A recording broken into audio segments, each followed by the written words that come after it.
Primavera, o tempo começa a esquentar e a preocupação com o mosquito Aedes aegypti aumenta. É que nas temperaturas mais quentes, o transmissor da dengue, chikungunya e zika se prolifera com mais facilidade. Por isso, os moradores precisam tomar cuidado durante todo o ano. Ele é pequeno, tem em média meio centímetro de comprimento. Às vezes não dá nem para perceber que ele está voando por aí. Mas ó, ele preocupa muita gente. Isso aqui é horrível, né? Principalmente em criança. Fico com muito medo. Principalmente nas épocas de verão, sempre de olho aí em todos os cuidados necessários para que a gente não tenha esse tipo de problema. Perigoso, né?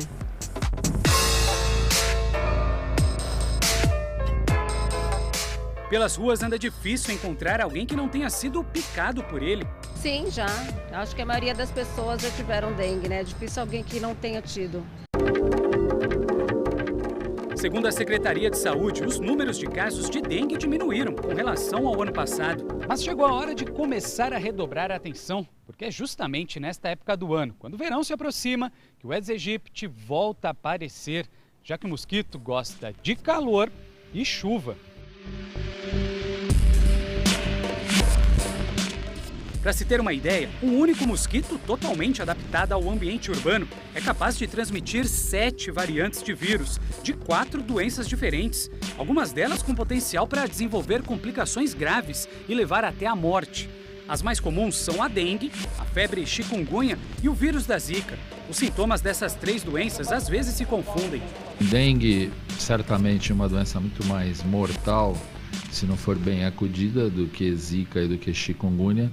Chikungunya provocando muito mais dores articulares, como se fosse um verdadeiro reumatismo, inabilitando às vezes a pessoa por muitos meses com dores articulares, né, dores nas juntas, por assim dizer. E zika com esse impacto em especial em mulheres grávidas, em gestantes, mas também uma doença incômoda que provoca dor de cabeça, febre um pouco mais moderada que dengue. Ele diz ainda que a vacina contra a dengue tem se mostrado eficaz, apesar de não ter 100% de garantia. Vale lembrar que ela ainda não está sendo distribuída de graça na rede pública de saúde. É muito importante que as pessoas que já tiveram dengue, em especial, tomem vacina, as que não tiveram também, para evitar. Mas naquelas que já tiveram dengue uma vez ou 2 vezes, a vacina tem o efeito de potencializar as defesas e reduzir, em especial, as formas graves. Isso está muito bem demonstrado. Então, vacina é uma grande sacada, em especial por causa disso, porque diminui muito a possibilidade de formas graves. Nesta luta contra o mosquito Aedes aegypti, a prevenção ainda é o melhor remédio. Conscientização das pessoas em suas respectivas moradias, não só à espera das equipes de prevenção da prefeitura, mas cada um cuidando da sua moradia, dando uns toques para os vizinhos, etc., evitando a formação de criadores. Essa dá uma massa crítica de ação que diminui bem a expectativa da procriação do mosquito vetor e, consequentemente, da transmissão de casos. Cuidar dos ralos, das calhas, principalmente quem mora em casa, síndicos dos prédios, obviamente, cuidar dos edifícios de apartamento, porque o mosquito também sabe se domiciliar. Um trabalho de busca ativa por parte dos moradores de uma determinada região da cidade, ou de uma rua, ou de um bairro, com respeito aos terrenos baldios, às obras em construção, em especial as que possam estar paradas, entendeu? Dejetos que são encontrados nas vias públicas, tudo isso deve ser objeto de atenção por parte dos moradores, avisando as equipes da prefeitura, os catatrecos e etc., para que se possa ter uma ação conjunta que se transforme em algo eficaz. Não todas as pessoas fazem o que deveria ser feito realmente, né? A gente faz a nossa parte, mas inclusive não só dentro de casa, na rua, também a própria prefeitura, né? Também tem que tomar aqueles cuidados. Então acho que tem que ser uma união entre toda a população realmente, né?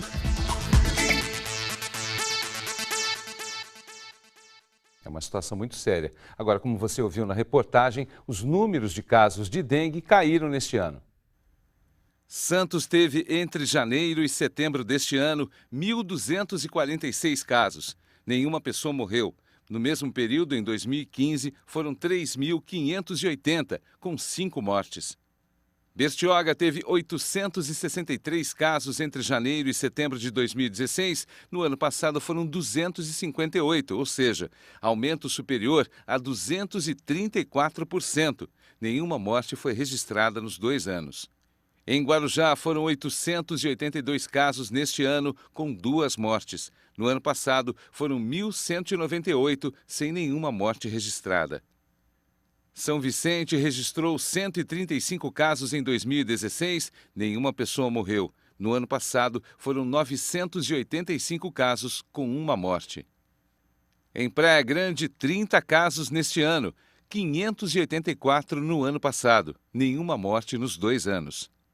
Em Itanhaém, são 32 casos em 2016. No ano passado, a cidade foi a que mais teve casos na região, 4.656, com 3 mortes. Em Mongaguá, neste ano, foram 4 casos. No ano passado, 805. Ninguém morreu. A Prefeitura de Peruíbe não enviou os números de casos de dengue na cidade. E o repórter Rodrigo Nardelli está lá em São Vicente e vai passar outras informações para a gente sobre como se prevenir contra o mosquito transmissor da dengue. Boa tarde, Rodrigo. Olá, Tony. Boa tarde para você, boa tarde a todos que estão nos assistindo. Você acabou de mostrar os números cidade por cidade, a gente traduzindo aqui para uma média regional na Baixada Santista. No ano passado tivemos aí 4 vezes mais casos de pessoas infectadas pelo mosquito Aedes aegypti, por uma dessas doenças transmitida pelo mosquito Aedes aegypti. E esse número, apesar dessa redução do ano passado para cá, ele pode esconder uma realidade muito preocupante. Quem vai explicar essa realidade que esses números de casos podem estar escondendo aqui na região é o biólogo Fábio Lopes, que também é chefe do Departamento de Combate à Dengue e Vigilância Sanitária de São Vicente. Fábio, boa tarde. Por que o número de casos, essa redução pode esconder uma situação bem grave que a gente pode viver no próximo verão? Porque é um grande equívoco a gente pensar que os números apontam o risco. Os números de pessoas doentes já são a consequência. O que aponta o risco são as medições que a gente faz da densidade larvária do mosquito, né, em janeiro, julho e outubro. Esse ano nós fizemos em maio, janeiro, maio e em outubro. Em maio os números não foram bons. Para se ter uma ideia, alguns bairros tinham 800% acima de mosquito daquilo que a gente acha que é uma quantidade suficiente para ter a epidemia.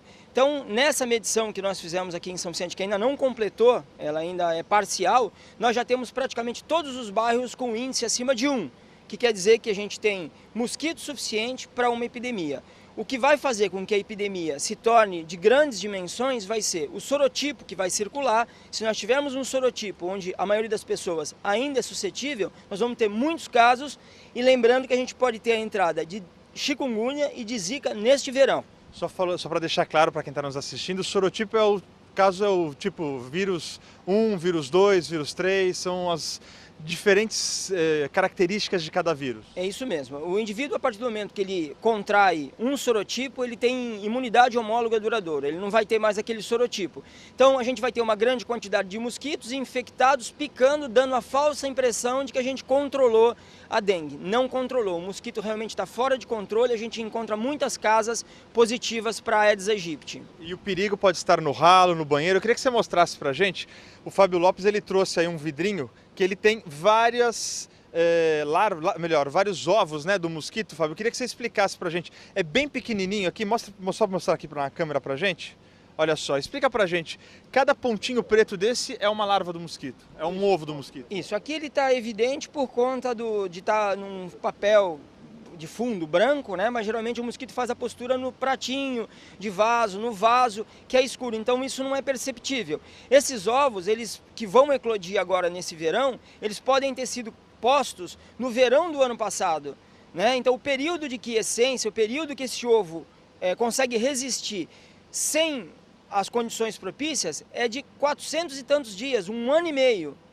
Então, é importante que no ralo e em recipientes onde a gente não vai jogar fora, que a gente passe a bucha nesse recipiente, que somente a passagem da bucha por cima dos ovos, ainda que nós não o vejamos, destrói mecanicamente esse ovo e impede a sua proliferação, impede que ele vá eclodir e se transformar em larva, chegando até adulto. E uma novidade no combate à dengue neste ano está num produto que vocês vão utilizar nas casas, né? O pessoal que trabalha na Secretaria de Saúde dos municípios vai ter aí um produto que é bem eficiente.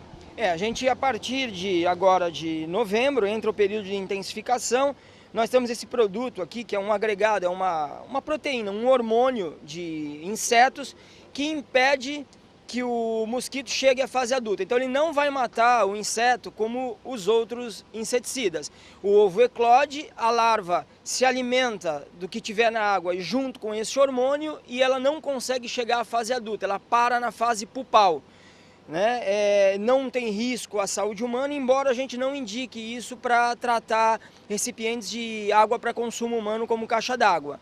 Mas é mais um aliado agora no período de intensificação, novembro e dezembro, a gente vai usar este produto.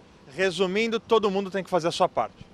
A principal coisa é acolher a visita do agente, não aceitar a visita do agente da porta de casa. A gente não pode perguntar se tem vasinho, marcar trabalhado e sair e não esperar que o poder público consiga resolver tudo. A comunidade tem que se mobilizar para fazer os mutirões e arrumar a sua própria casa. Tá ok, Fábio. Muito obrigado pela sua entrevista, seus esclarecimentos. Rodrigo Nardelli, de São Vicente, para o Jornal da Tribuna.